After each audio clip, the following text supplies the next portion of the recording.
Bendiciones, hermanos.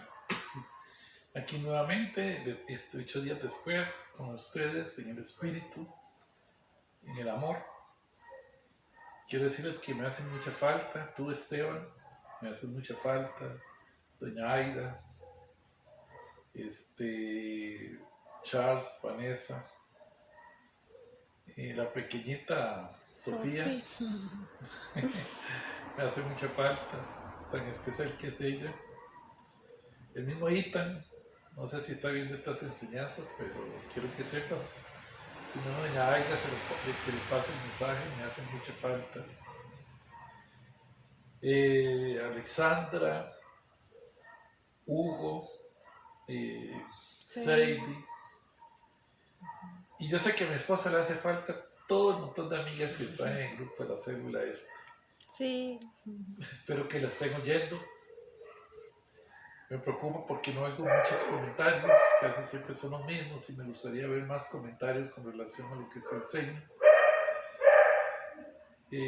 Cuando veo las vistas de los videos no veo que haya muchas, entonces, pero voy a creerle a Dios de que sí la están oyendo todos, y vamos a orar. Señor, yo te doy gracias por este día. Bendice a cada uno de nuestros hogares que estamos oyendo esta palabra. Y derrama sobre ellos a través de esta palabra una bendición en abundancia. Son tiempos diferentes, Señor. Tiempos nuevos a los cuales la iglesia debe no adaptarse, Señor, sino aprender a afrontarse.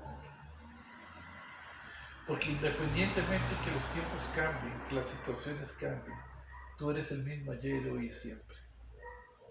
Tú no cambias, Señor.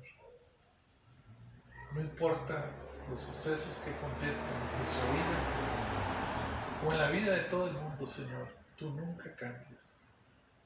Y eso, Señor, nos da confianza en ti, Señor. Bendice esta palabra en el nombre de Cristo Jesús. Amén.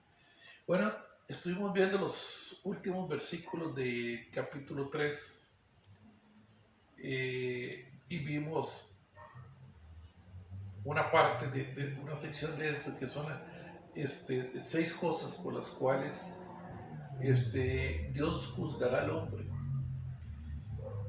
Vimos que el primero era porque no había nadie que entendiera. O sea, en otras palabras, que nadie actúa de acuerdo a lo que sabe o conoce. La segunda, que no hay quien busca a Dios, y es una realidad. No es Dios el que se esconde del hombre, es el hombre que se esconde de Dios. ¿Recuerda Adán y Eva? Dice que oyeron a Dios, la voz de Dios, y se escondieron. No hay quien busque a Dios. También estuvimos viendo, regálenme un segundo,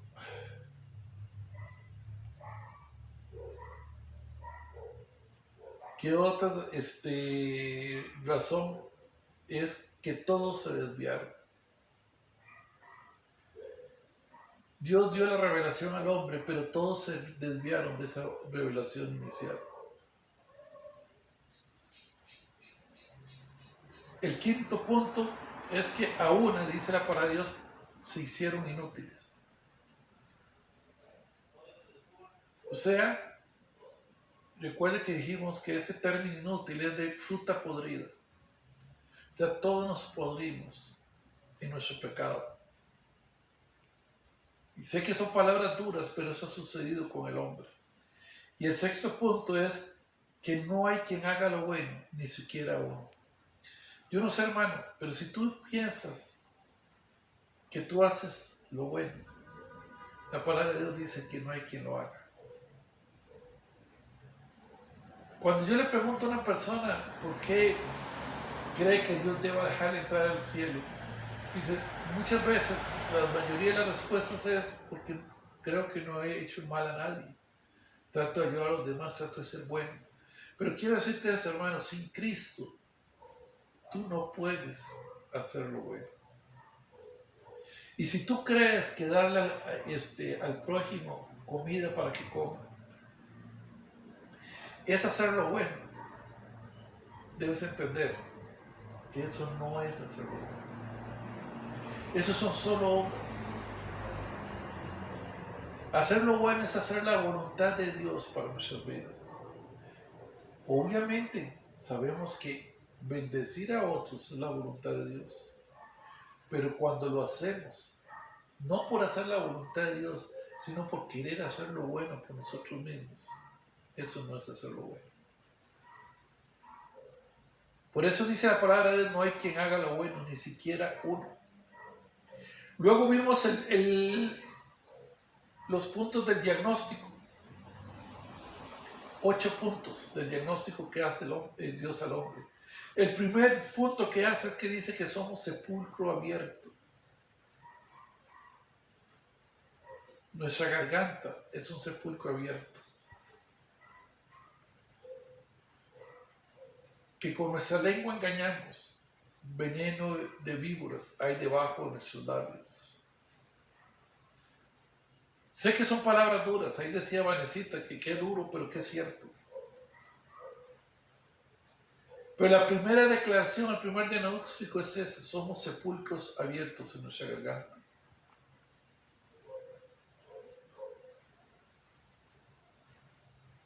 Recuerdo que una vez leí un autor, ahí estoy buscando y encontré el nombre, se llama Mel Trotter, que él decía, si nosotros nos pudiéramos ver como Dios nos ve, no podríamos soportarnos a nosotros mismos.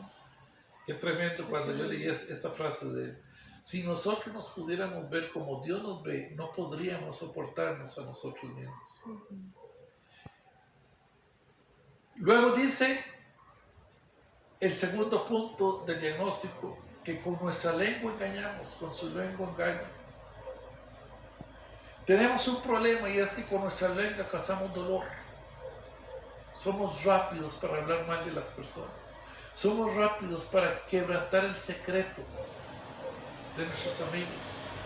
Somos rápidos para decir lo que no es correcto. Y eso es lo que dice el Señor aquí. En otras palabras, tenemos veneno de víboras debajo de nuestros labios. Y ese es el tercer diagnóstico. Debajo de nuestros labios solo tenemos veneno. Y estamos hablando de todo esto en el hombre, en su condición sin Cristo Jesús. Quiero aclarar eso. Pero qué delicado que teniendo a Cristo tengamos algunos de estas enfermedades. Esperemos que no. También estuvimos viendo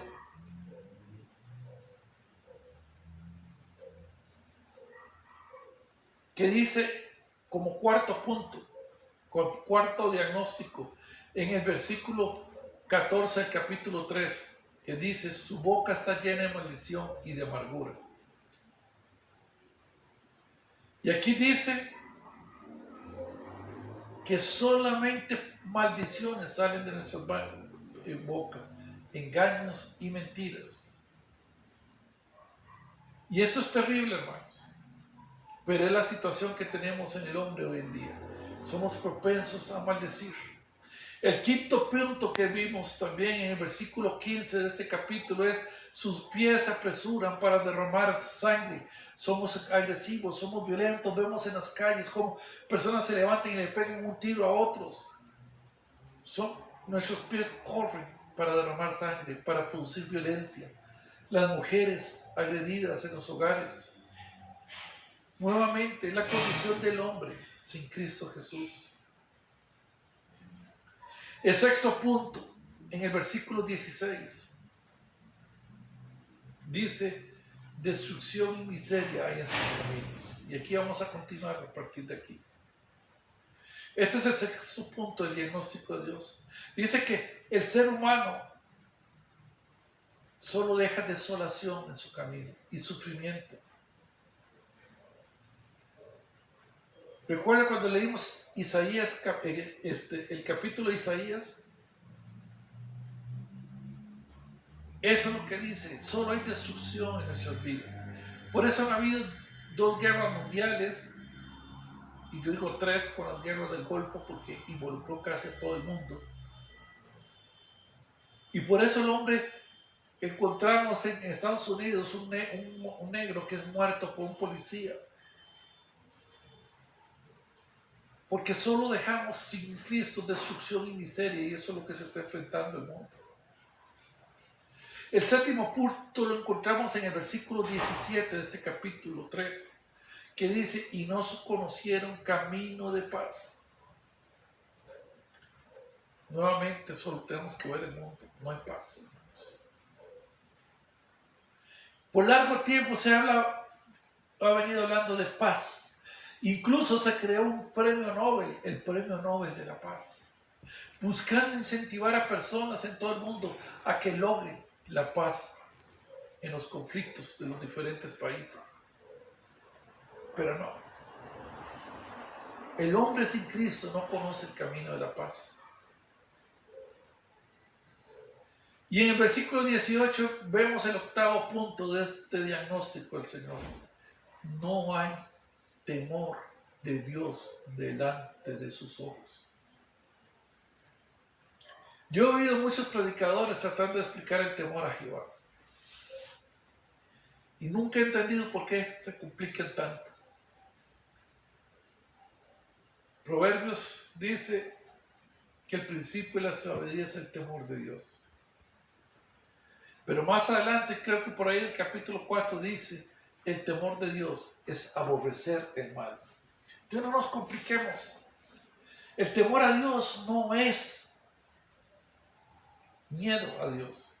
El temor de Dios o el temor a Dios es aborrecer el mal.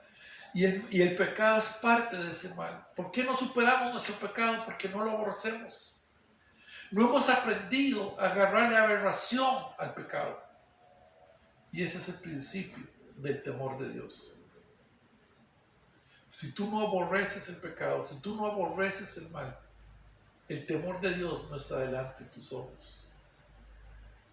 Y por eso este fue el octavo diagnóstico que Dios hace a la humanidad. No conocieron el temor de Dios delante de sus ojos.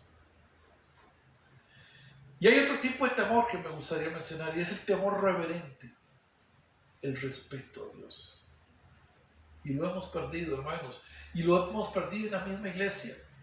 Yo he conocido hermanos en Cristo que llegan y me dicen, es que yo estuve hablándole a Colocho. Y tal vez usted dice, ¿qué tiene de malo? O tal vez te moriste de risa por el término. Pero quiero decirte algo. A Dios se le respeta y se le tiene reverencia. Amén. Él no es Colochos. Sí. Él es mi Padre. Él es mi Señor. Él es mi Rey. Él no es Colochos. Tengamos cuidados, hermanos, cuando perdemos la reverencia delante de su presencia. Porque yo creo firmemente que mucho de la razón por la cual el Espíritu Santo se ha apartado de la iglesia, en términos generales, es porque hemos perdido ese temor reverente a la presencia de Dios. Tú no se le acercas a un presidente como si fuera, Maya, ¿cómo estás? Pura vida. Usted le guarda respeto. Es un presidente. Y si no lo haces, permíteme decirte, hermano, eres un irrespetuoso. Es una autoridad a la cual se le da respeto. Debemos tener temor reverente a Dios.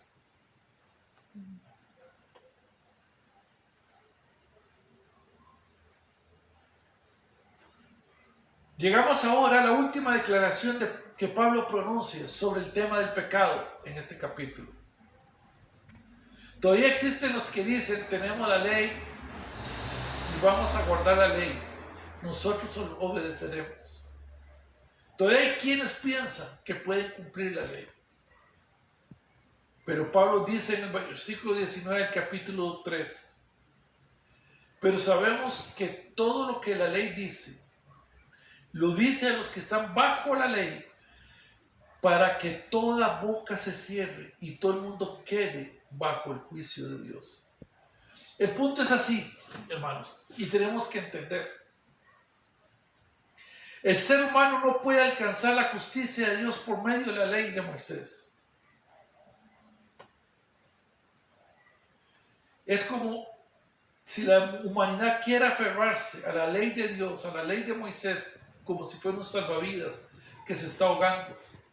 Pero el problema es que ese salvavidas no se mantiene a flote, se hunde.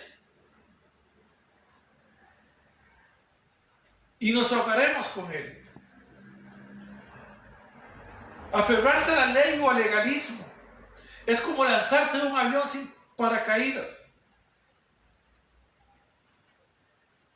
Nos va a pasar la del Majijo.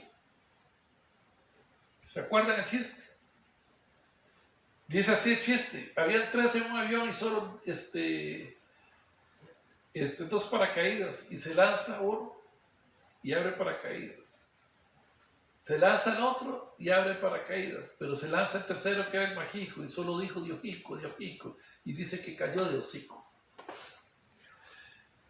Hermanos, no sé si les habrá hecho gracia, pero nos pasa la del Majijo cuando nos aferramos al legalismo.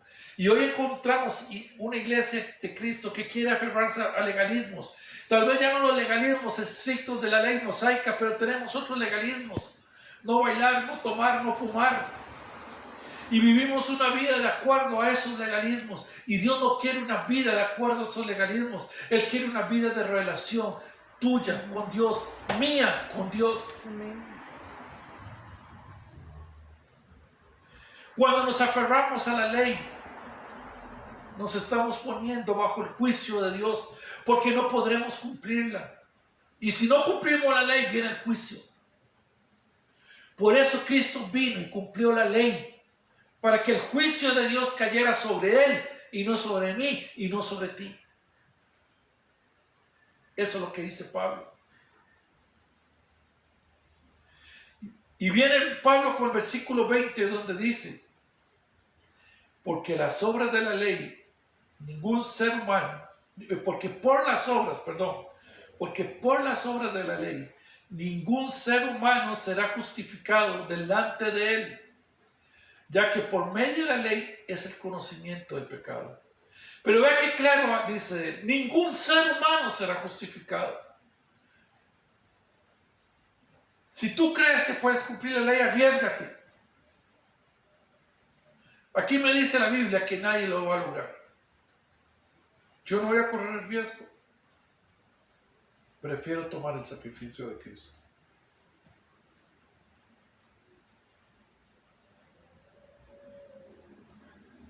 Cualquiera que cree que a través de la ley se puede lograr algo, me gustaría ver interpretar este versículo. Él es claro, ya que por las obras de la ley ningún ser humano será justificado delante de él. Y recuerde que justificar significa ser declarado justo, o sea, equidad con Dios. Y esa equidad con Dios solo la podemos lograr a través de Cristo Jesús, no a través de las obras de la ley. Y en el versículo 21 dice Pablo: pero ahora, aparte de la ley, se ha manifestado la justicia de Dios, testificada por la ley y por los profetas. Vea qué importante lo que dice Pablo. Y esta justicia de Dios que aquí menciona, no es la justicia de Dios en la justificación, sino en su atributo, porque Él es justo.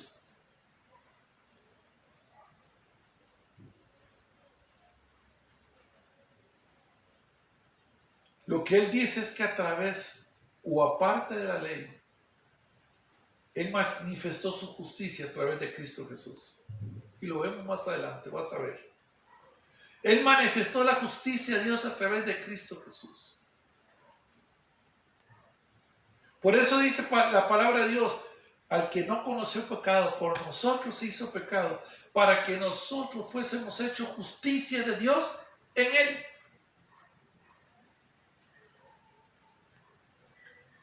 Porque nuestras justicias no sirven, hermano. Dice en Isaías versículo 6 del capítulo 64: todas nuestras justicias son como trapo de inmundicia delante de Dios.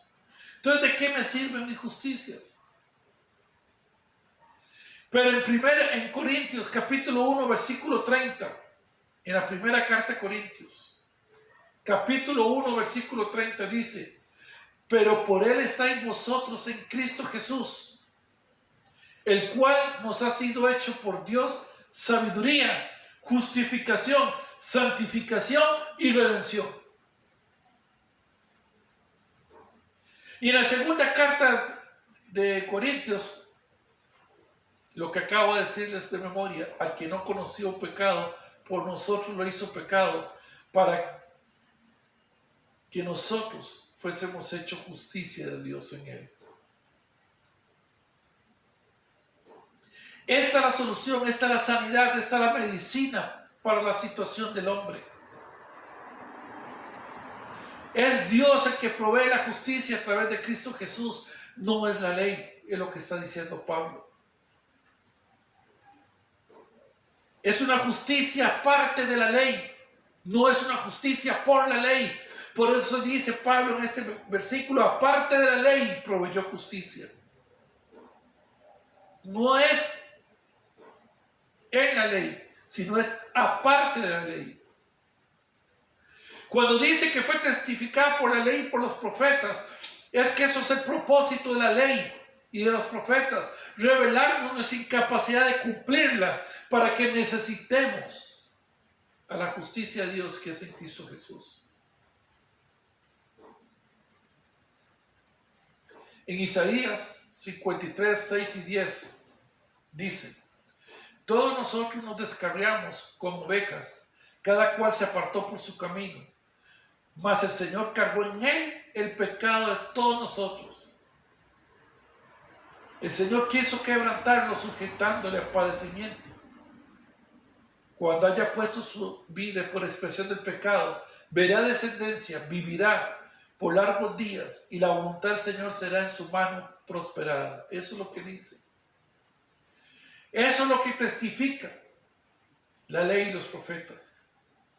En el versículo 22, voy a pasar un poquito, pero para terminar esto, dice, del capítulo 3 de Romanos: la justicia de Dios por medio de la fe en Cristo Jesús, en Jesucristo, para todos los que creen en él, porque no hay diferencia.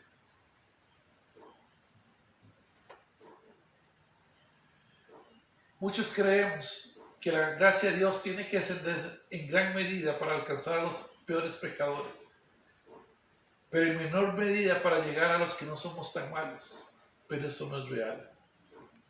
La gracia de Dios es por igual a todos, no hay diferencia, dice Pablo. Son todos los que creen en él, no importa la envergadura de tus pecados, hermanos.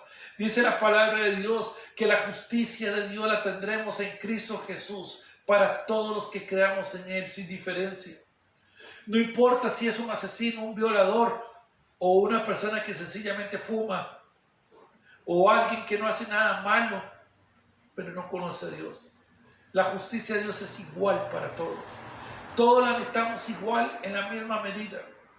No hay más medida para unos y menos medida para otros. La justicia de Dios, la gracia de Dios es igual para todos. O estamos completamente salvados o no lo estamos. Nadie puede estar salvos a medias. No hay diferencia de raza, no hay diferencia de país. Solamente a través de la justicia de Dios podemos encontrar la salvación.